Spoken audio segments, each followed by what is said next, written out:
1 Timothy chapter 6, verse 20, beware the oppositions of science, falsely so called. False science always opposes true science. Now, we do observational studies in our garden all the time. That's science, right?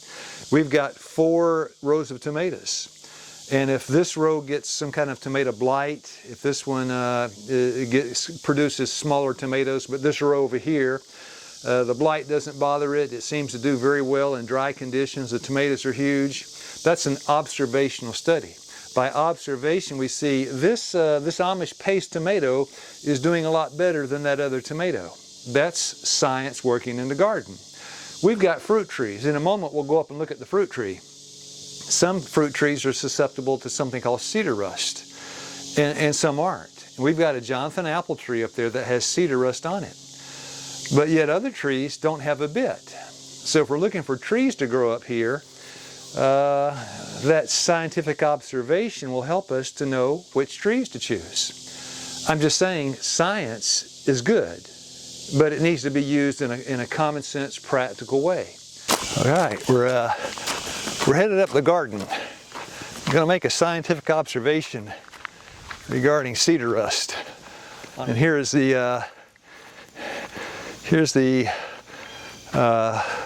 Jonathan apple tree. Let's see if we can get a close-up of this.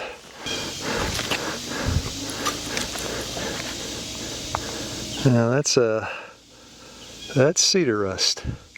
Those little spots that are all over the tree, it's a disease that is not kind to fruit trees. Now, we have other fruit trees. This is the pear tree.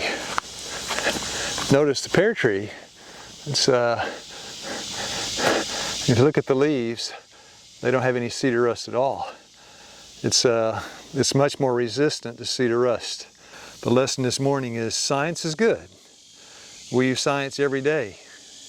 We use it in the decisions that we make. But we can't be trusting in the research of men.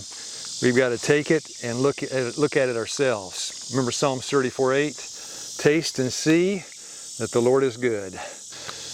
Now the gold standard today for scientific studies is something called the randomized control trial. It's really very simple. You take a group of people, we'll say 100 people. You take a group of 100 people and randomly you divide them in 2. 50 go here, 50 go there.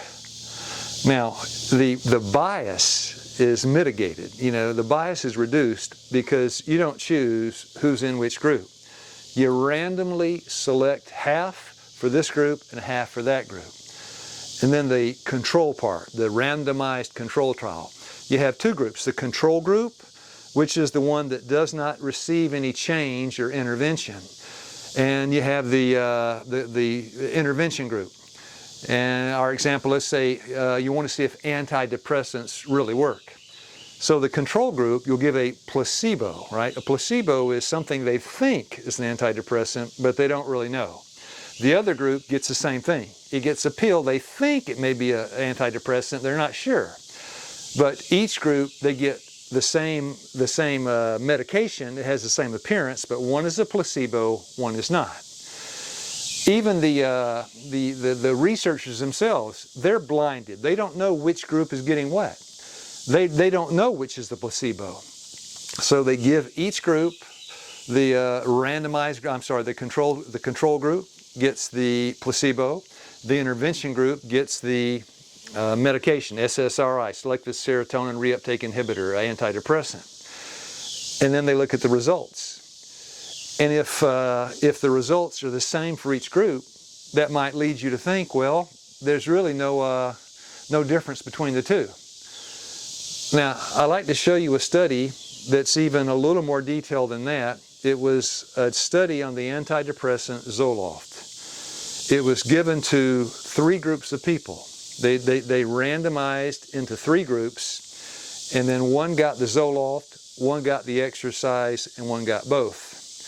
And I think you can see after the study, the conclusion of the study, it showed that there was improvement in all 3 groups, which led them to conclude that if you're looking for an alternative to antidepressants, exercise would work just fine. And that's a randomized controlled trial. That's the gold standard in research today. I mean, no research is perfect because the people have biases and the model is never exactly perfect, but that's the gold standard. That's about as close as we can come. Someone tells me something, something in science like this coral sea salt will cure cancer. I say, give me some research. Give me about 20 randomized controlled trials. Give me something I can read, I can investigate. Give me something that I can, 1 Thessalonians 5:21, prove all things, hold fast that which is good. The more controlled trials you have, the more sure the evidence will be. So when you've had a number of trials, then you can look at that and get a better picture, overall picture, about if this hypothesis, right, is true. The hypothesis is the scientific method. The hypothesis, well, I have this idea, I have this thought, I believe this will happen if we do this. And then the experimentation, you take the hypothesis, you put it to the test. And you do your experimentation, you get a result. Now in true science, we can take experiments done up in Alaska, bring it down to Tennessee, do the same experiment, get the same result. That's the scientific method in action. And by the way, that's what science is. Science is using science, the natural laws, to try to prove natural truths.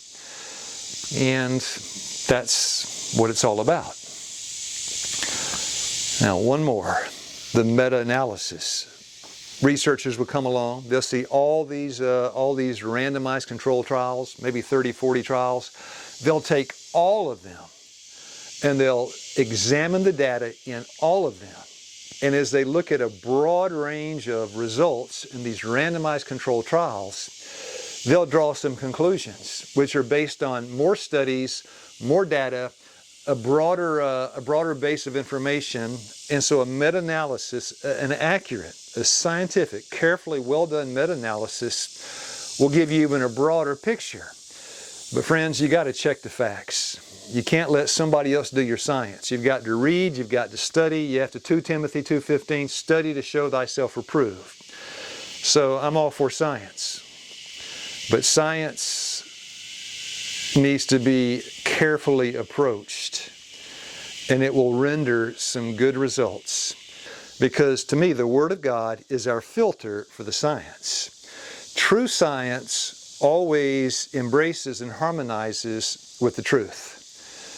So God help us this morning as we seek to understand true science and use it to prove all things and that which is good to hold fast.